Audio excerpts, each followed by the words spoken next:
Tu știi care este diferența dintre o proteză mobilă și o lucrare fixă pe implanturi?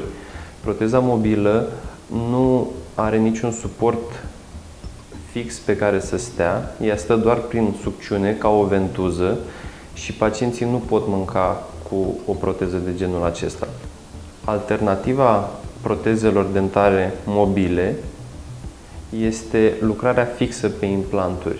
Cu acest tip de lucrare și cu ajutorul implanturilor, pacientul poate avea un confort la fel ca și cu dinții naturali. Lucrarea fixă pe implanturi dentare, ea stă înșurubată în acele implanturi și pacientul simte ca și cum ar avea dinții lui naturali.